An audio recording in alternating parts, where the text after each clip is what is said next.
Good morning, Bobber Nation. It's Jimbobbington. It's a beautiful Labor Day morning. We're riding through downtown Castle Rock, Colorado. And we're going to discuss a question I see fairly often: whether or not the Indian Scout Bobber is a good beginner's motorcycle. So stay tuned, we'll be right back.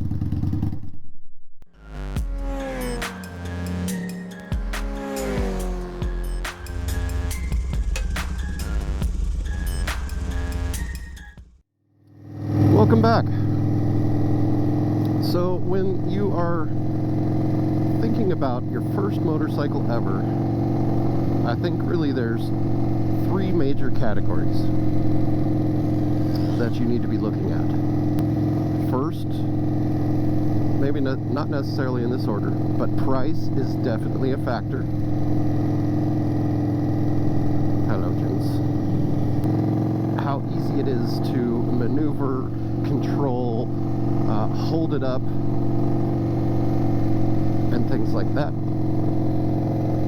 And then performance.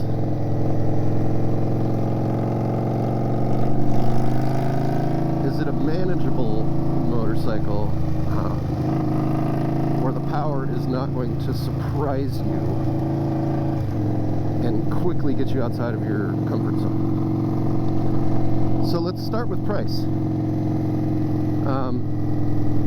I think out of the Bobber lineup, the Bobber 60 obviously is the best price point. What are you doing? I think the base model Bobber 60 comes in at about $9,000. And that's a little bit high priced for a first motorcycle, especially considering a lot of factors. You don't know if you're going to be, if motorcycle riding is the thing for you. A lot of people buy a motorcycle, find out, yeah, this scares me, or I'm uncomfortable doing this, I don't really want to, and then you end up having to sell your bike. So yeah, $9,000 is a pretty steep price point for your first motorcycle. Long time ago, for my 25th birthday, my first motorcycle was a brand new SV650. I think it was like a 2006 model, and that came out at $6,000. So price is a little steep. If you drop it or damage it, fixing that may be a little expensive based on that price point, so that's definitely something you got to think about. So secondly, maneuverability, weight of the bike. It is kind of a heavy bike. I think it's 500 and something pounds dry, and that can be pretty heavy.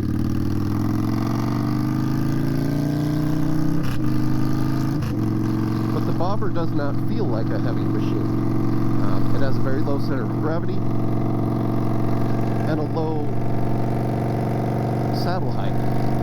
So unless you're extremely short, almost anybody can stand confidently flat-footed on the ground while holding the Bobber up. And the low center of gravity makes it feel lighter than it actually is. So it's not, you're not fighting it at stoplights trying to hold it up.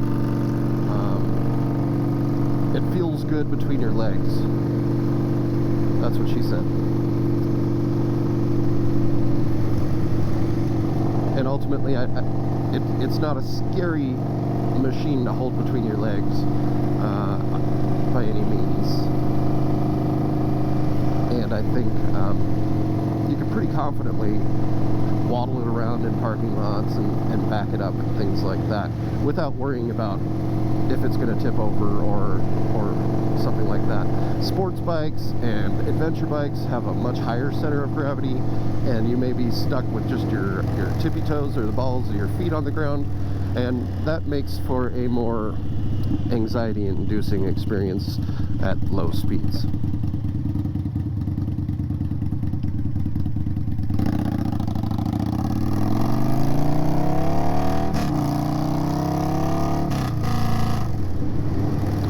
And then thirdly, performance. Let's talk about the Bobber 60. I believe it's about 84 horsepower as opposed to the 69's 100 horsepower. So it's going to be a bit more tame overall and be easier to control and manipulate the throttle. But with either bike, I don't feel like there's just an overabundance of power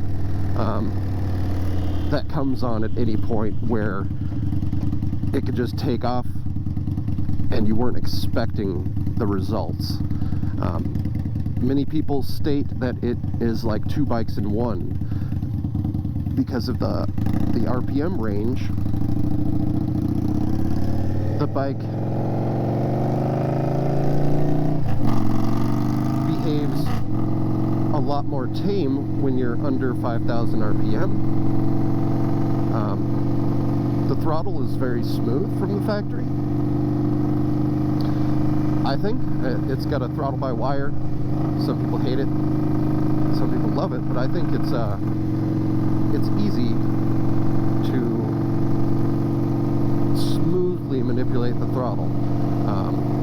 But nowhere under 5,000 RPM does it feel like it just takes off and you don't know what just happened, or you get scared or frightened. Now, if you drive it above that 5,000 RPM range, it's a bit different. It's a sportier, faster machine. Some people never ride below 5,000 RPMs. And I think that's why they get worse gas mileage than I do. In town with my tune, I can easily and comfortably ride around at 2,000 to 2,500 RPM, no problem. And it's got plenty of power to where it's not lugging the engine or anything like that. But yes, as a beginner rider, you can control the throttle, keep it below 5,000 RPM, and it's a much safer beast. But due to the fact that you can really coax the power out of it above that RPM range, it will also help you from feeling that you have outgrown the bike, which is a lot of people's problems. With a new bike, they start with like a 250 or a 300 or something small because they're afraid of a more powerful machine. But once their confidence grows, they find that they really feel like the bike is too small for them. So I think the Bobber 60 is a good bike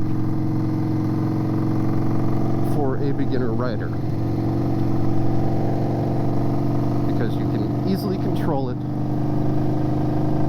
You're not going to outgrow it, and you can confidently handle it at slow speeds due to its low center of gravity. That being said, there's a plethora of bikes that are better beginner bikes. But if you have your heart set on the look of the Scout Bobber and the style of this bike, I think it's honestly the best looking bike you can get in its class.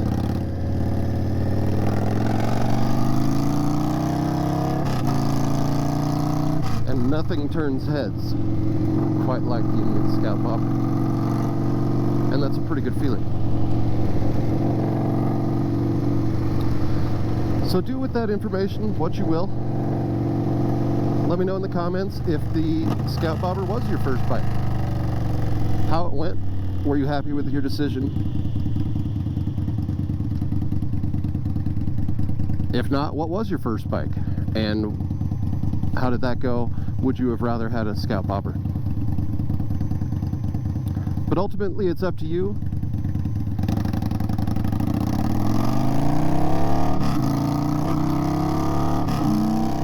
whether or not you're sure that that's the bike for you.